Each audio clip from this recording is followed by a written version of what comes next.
ये तो सब नौटंकी है। कोर्ट क्योंकि मुख्यमंत्री पद से आपको नहीं हटा सकता है। उसने कहा कि पद पे तो आप बने रहो, लेकिन आप दफ्तर नहीं जाओगे, आप फाइल नहीं साइन करोगे, आप अधिकारियों से बात नहीं करोगे, आप उन लोगों को डराओ धमकाओगे नहीं जो आपके यहाँ विटनेस हैं। इसका मतलब है उसने ये कहा कि आप मुख्यमंत्री बनने लायक नहीं हो। बेल आपको मिलेगी क्योंकि बेल एक व्यक्ति के रूप में आपका अधिकार है।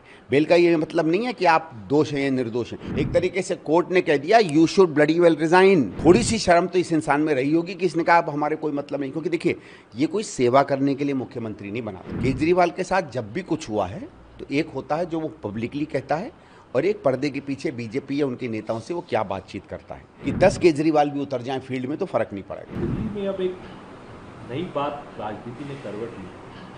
मुख्यमंत्री अरविंद केजरीवाल ने ऐलान कर दिया कि इस्तीफा दूंगा और जनता को तब तक पद पर नहीं आऊंगा जब तक जनता मुझे नहीं चुनकर दोबारा भेज देती। इसको इस मूव को कैसे देखते हैं? कुछ नहीं साहब, ये तो सब नौटंकी है। देखिए पहली चीज़, आपको इस्तीफा तब देना चाहिए था जब आप जेल गए थे। जेल आप सही कारण से गए, गलत कारण से गए, वो सब अलग बात होती है। बात हाँ ये है कि हमारे यहाँ नैतिकता में जब भी कोई आदमी ऐसे पद पर होता है कि उसको जेल भेजा जाए, वो इस्तीफा देता है, जेल से वापस लौट कर आ जाइए, आप अपने पद पे वापस आ जाइए। हेमंत सोरेन के साथ हुआ, लालू जी के साथ हुआ, उमा भारती जी के साथ हुआ, बहुत लोगों के साथ ऐसा हुआ।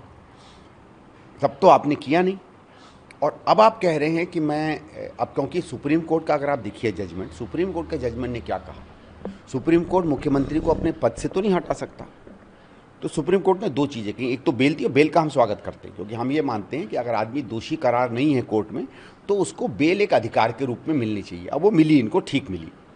लेकिन कोर्ट ने क्या कहा, कोर्ट क्योंकि मुख्यमंत्री पद से आपको नहीं हटा सकता है, उसने कहा कि पद पे तो आप बने रहो, लेकिन आप दफ्तर नहीं जाओगे, आप फाइल नहीं साइन करोगे, आप अधिकारियों से बात नहीं करोगे, आप उन लोगों को डराओ धमकाओगे नहीं जो आपके यहाँ विटनेस हैं। इसका मतलब है उसने ये कहा कि आप मुख्यमंत्री बनने लायक नहीं हो, क्योंकि अगर आप फाइल नहीं देख रहे, अगर आप दफ्तर नहीं जा रहे तो आप काम अपना नहीं कर रहे, मतलब काम करने को आपको रोक लगा दी। तो ये सुप्रीम कोर्ट ने कहा कि हमारे पे आपके खिलाफ हम नो कॉन्फिडेंस का मोशन पास कर रहे हैं। बेल आपको मिलेगी क्योंकि बेल एक व्यक्ति के रूप में आपका अधिकार है। बेल का ये मतलब नहीं है कि आप दोष हैं या निर्दोष हैं, क्योंकि बलात्कारियों को भी बेल मिलती है, हत्या के आरोप में जो आरोपित होते हैं उन्हें भी मिलती है, बाद में आरोपित भी घोषित हो जाते हैं। तो ये मतलब नहीं है कि बेल का कि कोई आप निरपराध हैं। तो एक तो ये कि कोर्ट ने ये कहा कि मैं आप पे भरोसा नहीं है। देखिए वहीं हेमंत सोरेन को जब बेल मिलती है तो कोई कंडीशन नहीं लगाई जाती है। इसका मतलब है कोर्ट को ये विश्वास था कि हेमंत सोरेन जी के खिलाफ जो केस है उसमें मूल तक कुछ नहीं है। इनके खिलाफ क्या कहा, आप फाइल नहीं छुएंगे, आप अधिकारियों से बात नहीं करेंगे, आप दफ्तर नहीं जाएंगे, मतलब है आप मुख्यमंत्री पद के लायक नहीं हो या मुख्यमंत्री का कोई भी काम नहीं करोगे। एक तरीके से कोर्ट ने कह दिया you should bloody well resign. Sorry, मैं ये शब्द इस्तेमाल कर रहा हूँ, ये जान के इस्तेमाल कर रहा हूँ क्योंकि ये शब्द का एक प्रभाव, ये कहा कोर्ट ने।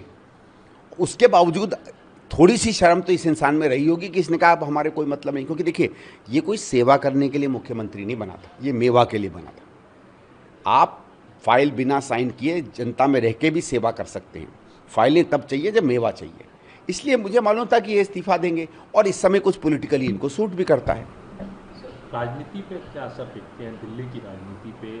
हालिया हरियाणा के अंदर आम आदमी पार्टी भी चुनाव लड़ रही है, प्रचार करने जाहिर तौर पे जो है अरविंद केजरीवाल जाएंगे, किस तरीके से देखते हैं? नहीं, हरियाणा में तो ये जाएंगे ही भाई। वो तो एक होता है ना, किसी भी एग्रीमेंट में कुछ प्रत्यक्ष होता है, कुछ अप्रत्यक्ष होता है। तो ये तो जो बिना लिखी हुई बेल की एग्रीमेंट है वो यही है कि आप पंजाब में, हरियाणा में जाके कोशिश करेंगे कांग्रेस को हराने की। केजरीवाल के साथ जब भी कुछ हुआ है तो एक होता है जो वो पब्लिकली कहता है और एक पर्दे के पीछे बीजेपी या उनके नेताओं से वो क्या बातचीत करता है। मैं आपको बता दूं, आप माने या ना माने, अभी से कुछ समय पहले जब सिसोदिया को बेल मिली थी तो एक मेरे अच्छे मित्र हैं भारतीय जनता पार्टी में, मैंने जब उनको फ़ोन करके कहा तो उन्होंने कहा भैया हरियाणा के चुनाव आ रहे हैं, समझा करो। तो मैंने कहा, केजरीवाल कहने का भाई वो भी हरियाणा में उनकी ज़रूरत तो है। तो इस शब्द का क्या मतलब है, मैं नाम नहीं देना चाहूँगा, और ये तो किसी भी आप राजनीतिक व्यक्ति से जान लो, वो सब जानते हैं कि इस समय आम आदमी पार्टी बीजेपी की हरियाणा में ज़रूरत है, क्योंकि भारतीय जनता पार्टी को ये लगता है कि बहुत ज़्यादा वोटों का अंतर नहीं, उनको ये लगता है वो अंतर आम आदमी पार्टी पूरी कर लेगी। लेकिन ये बेचारे ये चीज़ नहीं जानते हैं कि जिन सीटों पे हम जीत रहे हैं, और मेरे हिसाब से 65-70 पे तो इस समय हम बहुत आगे चल रहे हैं, इतना बड़ा अंतर है कि 10 केजरीवाल भी उतर जाएं फील्ड में तो फ़र्क नहीं पड़ेगा। लेकिन सर अगला मुख्यमंत्री जो है, आपको लगता है कि कौन उनको उत्तराधिकारी? कई नाम चल रहे हैं, उसमें सौरभ भारद्वाज है, आतिशी है, गोपाल राय हैं, तमाम बात की जा रही है, उससे दिल्ली पे क्या असर? देखो, पहली चीज़ ऐसा है, सामान्य रूप से जब सरकार में मुख्यमंत्री बदलते हैं एक किसी भी राजनीतिक दल में, तो एक राजनीतिक निर्णय लिया जाता है। राजनीतिक निर्णय इस हिसाब से लिया जाता है कि बाकी बड़े नेता कौन हैं पार्टी में, किसका लोगों में प्रभाव है, वोट पर क्या असर हो सकता है, जनता समुदाय में क्या असर हो सकता है, सरकार वो कैसे चलाएगी।